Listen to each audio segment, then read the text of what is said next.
बिस्मिल्लाहिर्रहमानिर्रहीम अस्सलामु अलैकुम।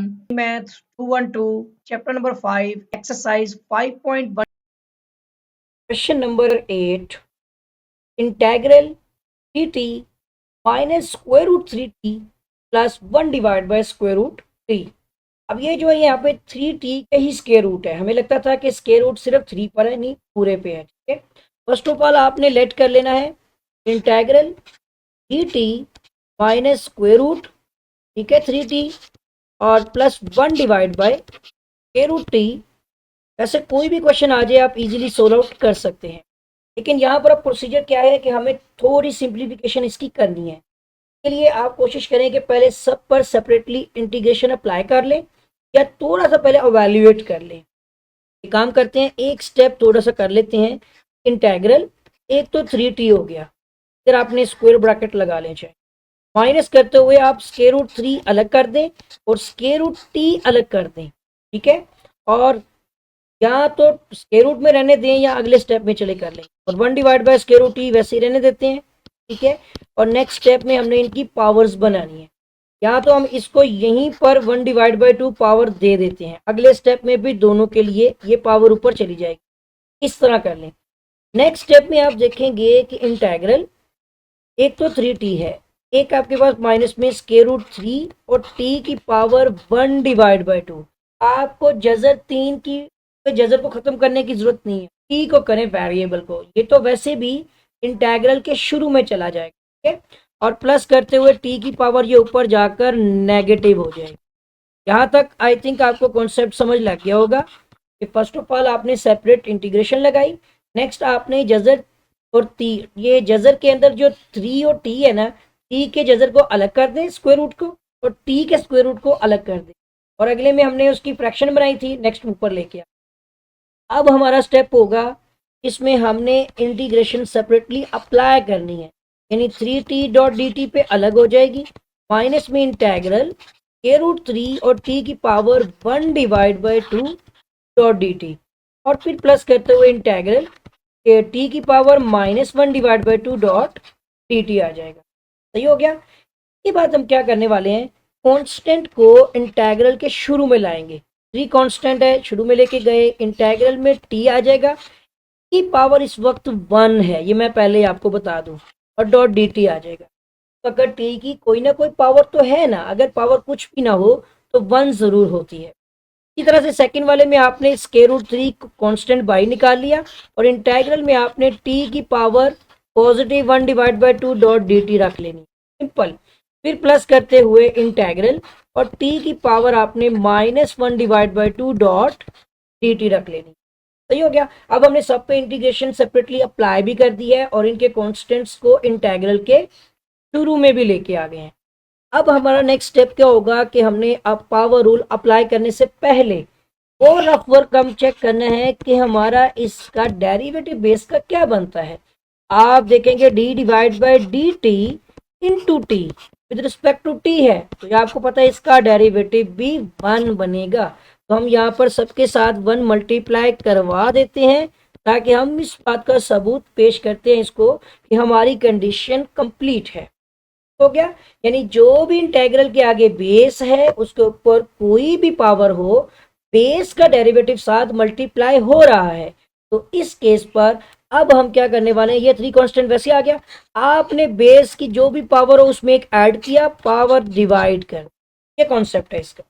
फिर आपने नेक्स्ट देखा तो स्क्वायर रूट 3 है, वो तो क्लियर हो गया, पर आपने बेस जो भी है की पावर में आपने एक ऐड किया, और यही पावर आपने डिवाइड भी कर दी। नेक्स्ट आपके पास ये वाले बेस आ गई, इसकी पावर में भी आप यहाँ भी चाहें तो ब्रैकेट्स लगा सकते हैं, ताकि हमारा क्वेश्चन जो है डिस्टर्ब ना हो। और उसके बाद आपने इसकी पावर में भी एक ऐड किया, और यही पावर आपने डिवाइड कर दी। हर बार एलसीएम लेना ज़रूरी नहीं होता, कुछ कॉन्सेप्ट को आप भी समझने की कोशिश करें कि बार बार आप इनके एलसीएम लेंगे तो आपको एलसीएम तो समझ आ जाने चाहिए ना। देखिए सबसे पहला तो हमारा ये आ रहा है, इसमें 3 आ गया, टी की पावर में 1 + 1 2 हो गया, डिवाइड बाय भी 2 आ जाएगा, बाद में सेपरेट भी कर देंगे। फिर माइनस आ गया यहाँ पे, ठीक है, स्क्वायर रूट 3 भी आ गया। लेकिन यहाँ अब आपको समझना है, देखें एक और आधा जो होते हैं यानी 1.5 होते हैं आपके 1.5 यानी डेढ़।